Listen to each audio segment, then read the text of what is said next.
Wakil Menteri Kesehatan Dante Saxono Harbuwono mengingatkan pentingnya pengelolaan limbah medis COVID-19 dan limbah medis lainnya secara efektif, baik di fasilitas pelayanan kesehatan maupun di masyarakat. Sebab menurut Dante, jika tidak dikelola dengan benar, maka limbah medis akan membahayakan kesehatan masyarakat. Timbunan sampah medis tersebut berasal dari alat pelindungan diri, bahan habis pakai seperti jarum suntik dan masker headcap. Ini menjadi persoalan kita bersama dengan 67,8 juta pada tahun 2020, maka kita prediksi kalau pandemi ini terus berjalan, maka angka sampah medisnya akan semakin banyak. Slide. Maka upaya harus dilakukan secara komprehensif untuk membuat sampah medis tersebut bisa diupayakan tidak mencemari lingkungan dan tidak membuat kesehatan semakin menurun. Dengan pertama meningkatkan kemitraan lembaga dengan kementerian dan lembaga terkait serta swasta. Ini penting karena di dalam pengelolaan sampah tersebut kita tidak bisa berdiri secara eksklusif, maka harus ada integrasi dengan berbagai macam kemitraan yang nanti akan membantu bagaimana pengolahan sampah medis tersebut menjadi lebih baik. Dante menekankan agar limbah medis ditangani dengan pengelolaan secara program maupun di masyarakat yang juga memiliki peranan penting. Karena itu, ia meminta seluruh stakeholder terkait saling bekerja sama dalam pengelolaan limbah medis COVID-19 dan limbah medis kegiatan vaksinasi sesuai kewenangannya masing-masing. Ia juga meminta seluruh fasilitas layanan kesehatan senantiasa mengikuti aturan dan pedoman dalam pengelolaan limbah medis infeksius dan meningkatkan kepedulian terhadap pengelolaan limbah medis COVID-19 agar tidak terbengkalai. Tim Liputan Berita 1, Jakarta. Pemirsa, Wakil Menteri Kesehatan Dante Saxono Harbuwono mengingatkan pentingnya pengelolaan limbah medis COVID-19 dan limbah medis lainnya. Menurut Dante, jika tidak dikelola dengan benar, maka limbah medis akan membahayakan kesehatan masyarakat.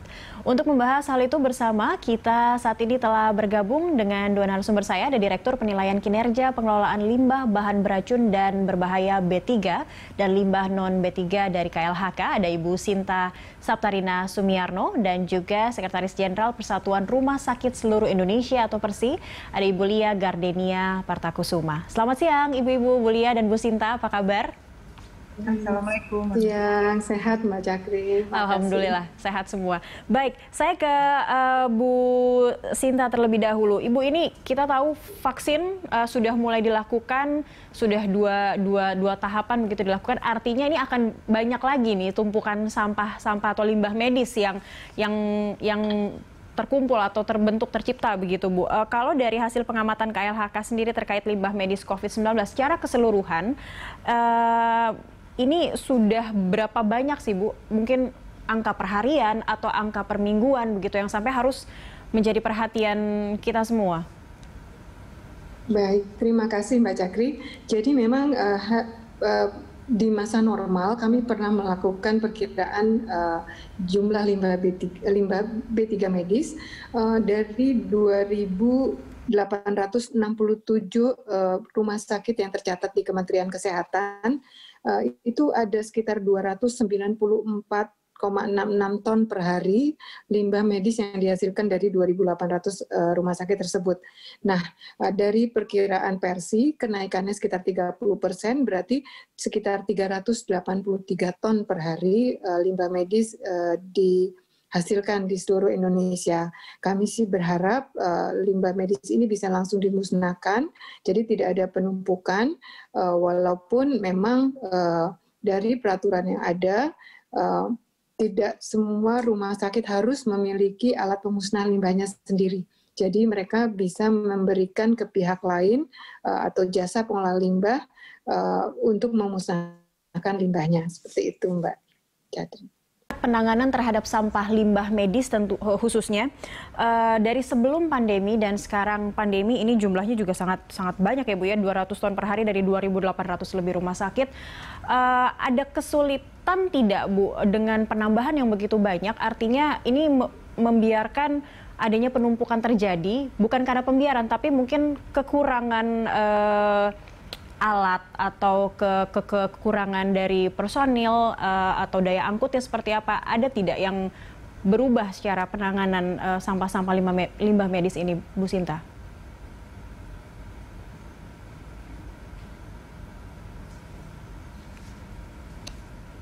Ya, Bu Sinta? Oke, saya ke Bu Lia terlebih dahulu, ada gangguan teknis dengan Bu Sinta. Bu Lia, kalau tadi dikatakan dari 2.800 lebih rumah sakit menghasilkan 200 ton lebih sampah limbah medis per hari. Baik, ini suara sempat delay. Baik, jadi memang dari perhitungan kami rumah sakit di seluruh Indonesia yang memiliki Ya, silakan dilanjutkan Bu Sinta.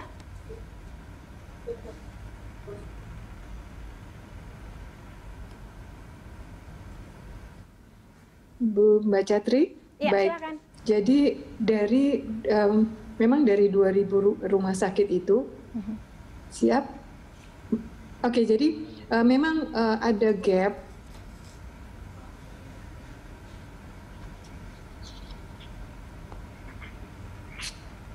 Maaf, jaringannya kurang baik. Jadi memang ada gap antara limbah yang dihasilkan dan kemampuan rumah sakit dalam memusnahkan limbah. Namun demikian, kami terus berusaha, termasuk salah satunya pada dimulainya masa pandemik, Ibu Menteri Lingkungan Hidup dan Kehutanan mengeluarkan surat edaran nomor 2 tahun 2020 kepada Kepala BNPB, kepada Gubernur seluruh Indonesia, kepada Bupati Wali Kota seluruh Indonesia. Antara lain isinya adalah relaksasi penggunaan insinerator.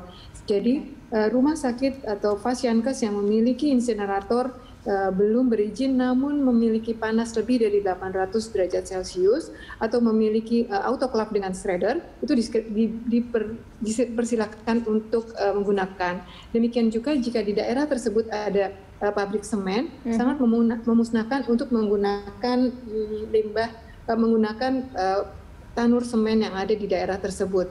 Contohnya di Sumatera Barat, Gubernur Sumatera Barat bersurat kepada Semen Padang sehingga bisa membantu memusnahkan atau mencari solusi di wilayahnya itu tersebut.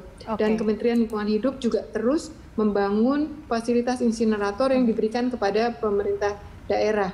Kami sudah membangun 6, satu di Sulawesi Selatan, di NTB, di NTT, di Aceh, di Sumatera Barat, dan juga di Kalimantan Selatan. Dan ini semakin memperkecil gap yang ada antara limbah yang dihasilkan dan fasilitas yang ada. Oke, baik. Saya ke Bu Lia. Bu Lia, iya. Bu Lia, bagaimana rumah sakit di Indonesia dengan kondisi adanya penumpukan atau peningkatan limbah medis yang terjadi di selama masa pandemi ini mengatasi atau mengurus limbah medis mereka, Bu? Apakah ini kalau dikatakan tadi kan harus sesuai aturan, aman dan aman begitu pengelolaannya dari rumah sakit yang ada sendiri seperti apa, Bu? Ya, terima kasih Mbak Cakri. Jadi dari data kami ya Persi bahwa rumah sakit itu jumlahnya kan ada sekitar 2.925.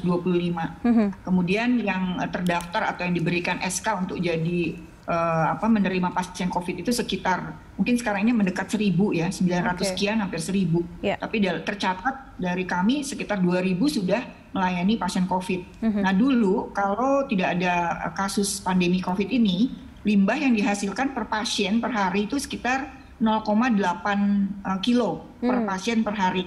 Nah dengan adanya COVID, ya jadi per orang, per pasien. Jadi satu pasien, kalau pasien biasa gitu ya, ini limbah medisnya itu sekitar 0,86 kilogram per hari per orang, per pasien. Nah tapi dengan adanya kasus pandemi seperti ini, kita tahu bahwa kan banyak sekali nih mesti pakai APD, kita mesti pakai masker, ada sarung tangan, kemudian juga ada masker dan sebagainya. Baik itu petugas maupun itu untuk pasien sendiri. Itu naik menjadi 1,7 kilogram per pasien per hari. Nah, jadi bisa kita bayangkan tadi sudah disampaikan juga oleh Bu Sita bahwa akhirnya limbah medis untuk rumah sakit yang menerima pasien COVID ini hampir 30% naiknya. Walaupun dalam satu rumah sakit kalau yang kombinasi itu pasien-pasien lain kan jadi kurang ya. Jumlahnya mungkin untuk rumah sakit yang campuran antara COVID dan non-COVID mungkin jadi tidak terlalu bermakna. Tapi kalau untuk yang khusus COVID apalagi, itu sampah dari COVID-nya itu naik 3 kali lipat. Belum lagi sisa makanan, sisa minuman, itu banyak banget. Nah sekarang bagaimana? Rumah sakit itu tidak semuanya memang memiliki incinerator. Dari data yang kami peroleh memang lebih dari 100 rumah sakit yang izinnya ada di KLHK ya Bu Sinta ya. Mungkin sekitar 116 atau 117 begitu. Nah tetapi pada pelaksanaannya itu kan tidak semua rumah sakit itu artinya kondisinya normal-normal saja tuh si incinerator. Ada juga yang SDM-nya tidak ada juga yang mungkin sedang bermasalah incineratornya. Nah sehingga sebagian besar rumah sakit itu kalau kita tanya-tanya, terutama yang di daerah Jawa ya, mereka lebih senang mengirimkan ke pihak ketiga. Jadi limbah medis yang kita hasilkan ini tidak kita bedakan apakah itu COVID ataupun non-COVID, semuanya kita satukan, kemudian akan kita taruh ke tempat penampungan sementara di rumah sakit dan akan diikut oleh pihak ketiga. Baik, nah ini kita akan bahas lebih lanjut lagi bagaimana saat pihak ketiga atau Sapkon yang ditunjuk oleh rumah sakit atau Vaskes ini benar tidak, sudah tepat tidak mengurus limbah medis yang dikirimkan atau yang mereka ambil dari rumah sakit. Kita akan membahasnya di segmen berikutnya. Bu Sinta dan Bu Lia, pemirsa tetaplah bersama kami, Lunch Talk segera kembali usai jeda.